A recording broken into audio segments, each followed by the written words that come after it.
হযরত আবু বকর রাদিয়াল্লাহু তাআলা আনহু যখন ইন্তেকাল করলেন, ইসলামের দ্বিতীয় খলিফা আমিরুল মুমিনিন হযরত ওমর ইবনুল খাত্তাব রাদিয়াল্লাহু তাআলা আনহু মুসলিম জাহানের খলিফা হয়ে গেলেন।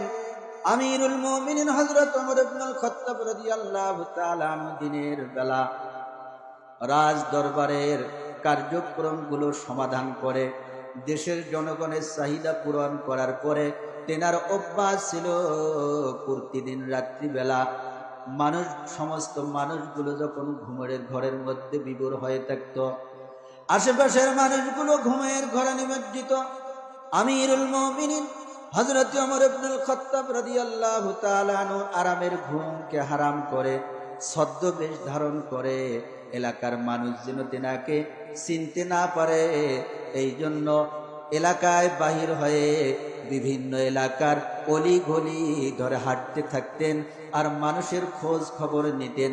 আমার দেশের জনগণ, আমার পাড়া প্রতিবেশী কে খেয়ে ঘুমাইলো আর কে না খেয়ে ঘুমাইলো, বলেন সুবহানাল্লাহ। হযরত ওমর ইবনুল খাত্তাব রাদিয়াল্লাহু তাআলা যেমন তেমন একজন নেতা ছিলেন না, যেমন তেমন একজন শাসন ছিলেন না। আমার আপনার মাতৃভূমি এই ৫৬,০০০ ৫৭,০০০ বর্গ কিলোমিটার এরকম একটা রাষ্ট্র শাসন করতেন না। বাংলাদেশের মতো আমাদের পার্শ্ববর্তী রাষ্ট্র হিন্দুস্তান প্রায় আয়তনের দিকে লক্ষ্য করলে বাংলাদেশের থেকে ২৩ গুণ বড়, ২৪ গুণ বড় এরকম রাষ্ট্রের মালিক ছিলেন না। বর্তমান সারা বিশ্বের মধ্যে যদি ক্ষমতাধর রাষ্ট্র বলি, আমেরিকা, যার ভয়ে তাম পৃথিবীর রাষ্ট্রের রাজা বাদশাগুলো, প্রধানমন্ত্রী, প্রেসিডেন্টরা পর্যন্ত থরথর করে কাঁপে। সে যেটাই বলবে ওইটাই কার্যকর করতে হবে। সে বিশ্বমোড়লানা ভাব একটা দেখায় সারা পৃথিবীর জমিনের মধ্যে। আমেরিকার মতো রাষ্ট্রের রাষ্ট্রপতি ছিলেন না, সে প্রধানমন্ত্রী ছিলেন না, অর্ধ পৃথিবী শাসন করেছিলেন। জোরে জোরে বলেন সুবহানাল্লাহ। অর্ধ পৃথিবী শাসন করেছিলেন। বর্তমান বিশ্বের মানচিত্রে প্রায় ১৯০-এর উপরে রাষ্ট্র, ২০০-এর মতো রাষ্ট্র আছে। এরকম রাষ্ট্র ওই সময় পৃথিবীতে যতগুলো ছিল, এরকম অর্ধ পৃথিবী শাসন করেছিলেন হযরত ওমর ইবনুল খাত্তাব রাদিয়াল্লাহু তাআলা আনহু। এর পরেও তেনার এতটুকু গরিমা ছিল না, অহংকার ছিল না। আমি এত বড় সম্রাট, এত বড় প্রধানমন্ত্রী, আমি কেন জনগণের খোঁজ রাখবো? দিনের বেলা কাজকর্ম সারতেন আর রাতের বেলা জনগণের খোঁজ খবর রাখতেন। জোরে জোরে বলেন মারহাবা। এরকম রাষ্ট্রনায়ক, এরকম নেতা বর্তমান সমাজের মধ্যে দিনের বেলা যদি হারিকেন আর হেসাক নিয়ে খুঁজে বেড়াই, পাওয়া বড় দুষ্কর আর কঠিন। জোরে জোরে বলেন, কথা ঠিক না বেঠিক? আমার বন্ধুগণ, হযরত ওমর ইবনুল খাত্তাব রাদিয়াল্লাহু তাআলা কোরআন হাদিসের আদর্শে একজন আদর্শবান ব্যক্তি ছিলেন। কোরআনের সৈনিক, বিশ্ব নবীর সৈনিক।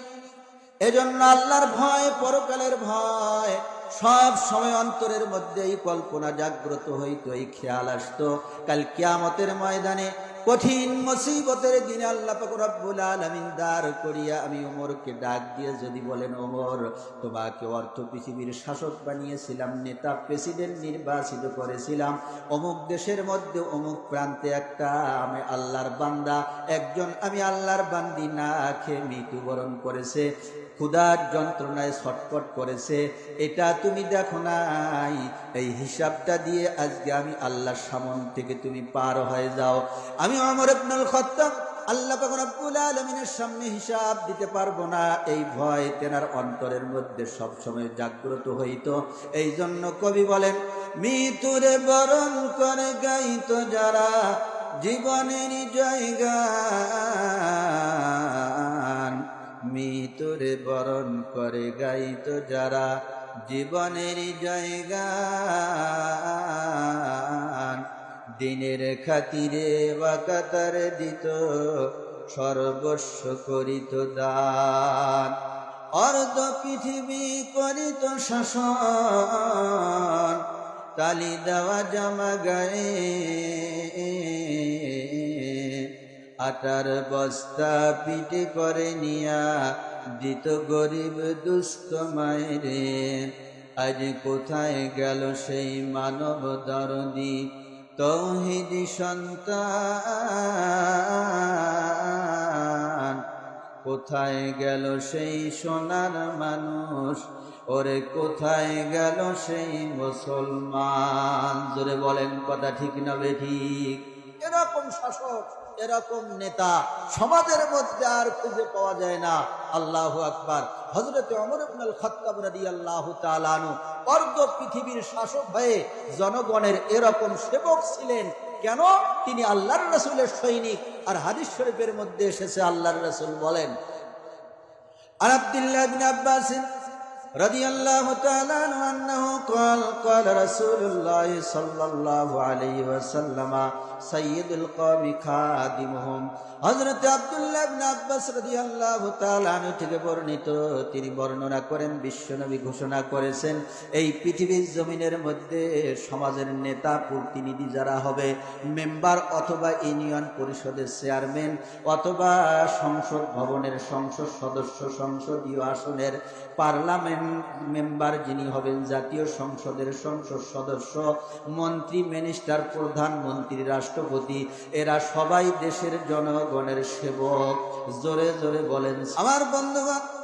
আমিরুল মুমিনিন হযরত ওমর ইবনুল খাত্তাব রাদিয়াল্লাহু তাআলা আনহু গভীর রজনীতে সমস্ত মানুষগুলো যখন ঘুমের ঘরে নিমজ্জিত, ছদ্মবেশ ধারণ করে হাঁটি হাঁটি পা করে সামনের দিকে অগ্রসর হইতে লাগলেন। যাইতে যাইতে যাইতে যাইতে এক পর্যায়ে আল্লাহর বান্দা হযরত ওমর ইবনুল খাত্তাব রাদিয়াল্লাহু তাআলা আনহু এক এলাকার পথ ধরে যখন যাইতেছিলেন, রাস্তার থেকে শুনতে পাইলেন কাছে একটা ঘরের ভিতর থেকে মহিলার কণ্ঠে আওয়াজ আসতেছে। হযরত ওমর ইবনুল খাত্তাব রাদিয়াল্লাহু তাআলা আনহু চিন্তা করতে লাগলেন, রাত প্রায় 1টা থেকে 2টা বাজতেছে, সমস্ত দেশের মানুষগুলো ঘুমের ঘরের মধ্যে বিভোর হয়ে পড়ছে। এই ঘরের মধ্যে মহিলার কণ্ঠ, মহিলার আওয়াজ কেন ভেসে আসতেছে? এরা কি ঘুমায় না? কি কাজ করতেছে এত গভীর রাত্রিতে? একটু দেখার দরকার কিনা? হযরত ওমর ইবনুল খাত্তাব রাদিয়াল্লাহু তাআলা আর বিলম্ব না করে হাঁটি হাঁটি পা অগ্রসর করে ঘরের কাছের মধ্যে গেলেন। যাওয়ার পরে দেখতেন, বুঝতে পারলেন ঘরের মধ্যে একজন মহিলা নয়, দুইজন মহিলা কথাবার্তা বলতেছে। তিনি কথাটা ভালো করে বোঝার জন্য, আওয়াজটা নিজ কানে শ্রবণ করার জন্য ঘরের বেড়ার সঙ্গে নিজের কানটা লাগাই দিলেন। কান লাগাই দেওয়ার পরে স্পষ্ট বুঝতে পারলেন ঘরের মধ্যে যে দুজন মহিলা, আল্লাহর যে দুজন বান্দি অপেক্ষা করতেছে, সম্পর্কের দিক দিয়ে একজন হলো মা আর একজন হলো মেয়ে।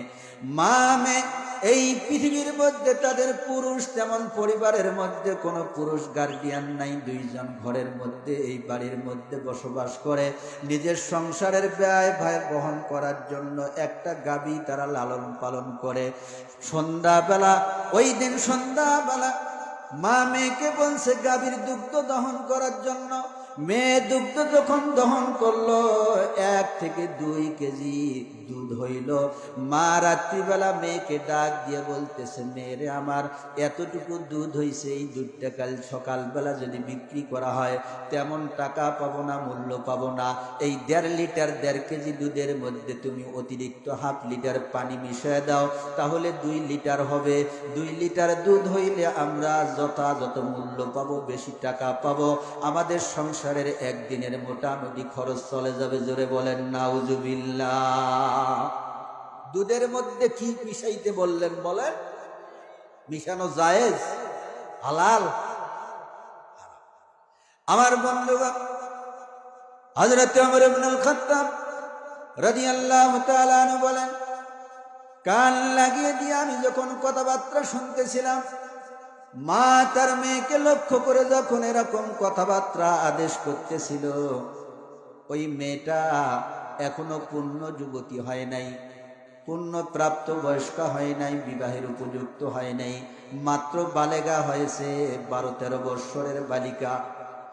ওই মেয়েটি মাকে লক্ষ্য করে বলল, মা, দুধের মধ্যে পরিমাণ বেশি করার জন্য, পরিমাণ বেশি করে বাজারের মধ্যে বিক্রি করে বেশি টাকা উপার্জন করার জন্য যে আমাকে পানি মিশ্রণ করার জন্য বলতেছ, এটা তো এই দেশের প্রেসিডেন্ট, অর্ধ পৃথিবীর শাসন, আমিরুল মুমিনিন হযরত ওমর ইবনুল খাত্তাব রাদিয়াল্লাহু তাআলা আনহু আইন পাশ করেছেন, এই দেশের মধ্যেই মুসলিম জাহানের মধ্যে কোন মুসলমান আজ থেকে দুধের মধ্যে পানি মিশ্রিত করে মিশাল দিয়ে বাজারের মধ্যে বিক্রি করতে পারবে না। এটা আল্লাহ পাক রব্বুল আলামিন নাজায়েজ ঘোষণা করছেন, হারাম ঘোষণা করছেন, আল্লাহর রাসূল অবৈধ ঘোষণা করছেন। মুসলিম জাহানের মধ্যে আমি শাসক হয়েও অবৈধ ঘোষণা করলাম। যারা এই আইন মানবে না, এই অপকর্মের মধ্যে লিপ্ত থাকবে, যদি ধরা পড়ে এটা প্রমাণিত হয়, তাদেরকে কঠিন শাস্তি প্রদান করা হবে। জোরে জোরে বলেন সুবহানাল্লাহ। আমাদের দেশের রাষ্ট্রনায়করা এরকম সমাজ কল্যাণে, মানব কল্যাণে এরকম আইন পাশ করে। জোরে বলেন, কথা ঠিক না বেঠিক?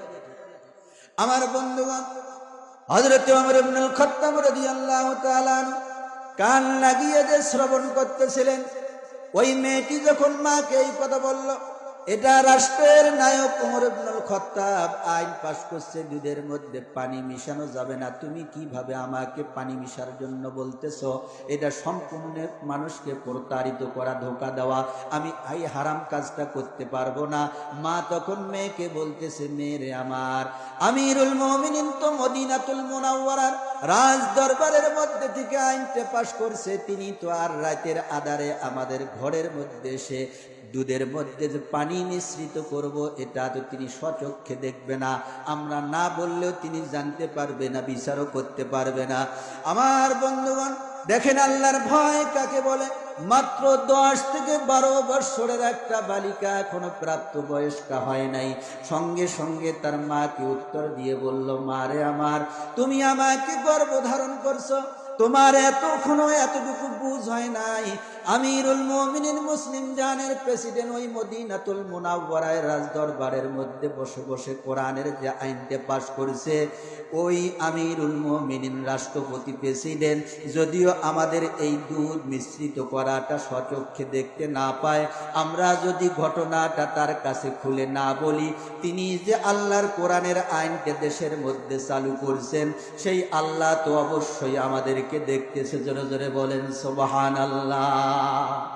আল্লাহ দেখে কি দেখে না? আল্লাহ সর্বত্র বিরাজমান, সব সময় দেখতেছে। মেয়ের মনের মধ্যে কি ভয়! আল্লাহু আকবার।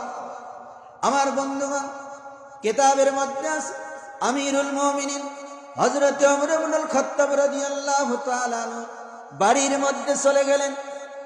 যাওয়ার পরে ফজরের নামাজ পড়ার পরে পরের দিন সকালবেলা নিজের স্ত্রীর কাছে এই ঘটনাটা খুলে বললেন। নিজের স্ত্রী শোনার পরে বড় আশ্চর্যান্বিত হয়ে গেল। আমিরুল মুমিনিন হযরত ওমর ইবনুল খাত্তাব রাদিয়াল্লাহু তাআলা আনহুর স্ত্রী তেনাকে ডাক দিয়ে বলেন, স্বামী গো, এমন একজন আল্লাহর ভয় যার অন্তরের মধ্যে, এমন একজন মেয়ে এখনো পৃথিবীর জমিনের মধ্যে, এই মুসলিম কান্ট্রির মধ্যে আছে, আমাদের মদিনার পাশে। আমার তো বড় আগ্রহ, ওই মেয়েটাকে একবার হলো আমি স্বচক্ষে দেখতে চাই। এবার আমিরুল মুমিনিন হযরত ওমর ইবনুল খাত্তাব রাদিয়াল্লাহু তাআলা আনহু নিজের স্ত্রীকে ডাক দিয়ে বলেন, বিবিরে আমার, তুমি যদি রাজি থাকো, ওই মেয়েকে তোমাকে শুধু একবার দেখাবো না, আমার পুত্রকে ওই মেয়ের সঙ্গে বিবাহ দিয়ে আমার পুত্রবধূ বানিয়ে, তোমার পুত্রবধূ বানিয়ে সারা জীবনের জন্য তোমার বাড়িতে নিয়ে আসার ব্যবস্থা করব। বলেন সুবহানাল্লাহ।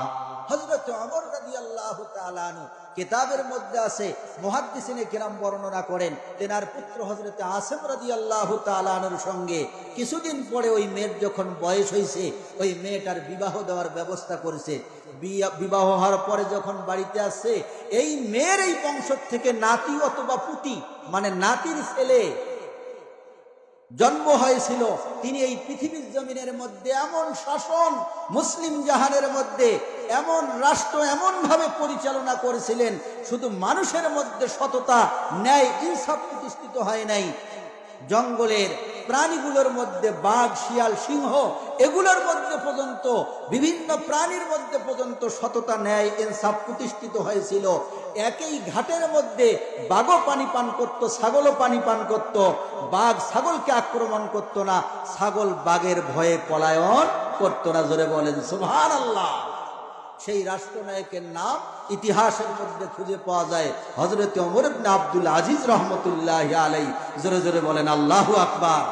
ভাইজান, আজকে এই ওমর ইবনে আব্দুল আজিজ রাহমাতুল্লাহি আলাইহির মতো ভালো সন্তান, সোনার মানুষ আমাদের দেশের মধ্যে হওয়ার দরকার আছে না নাই?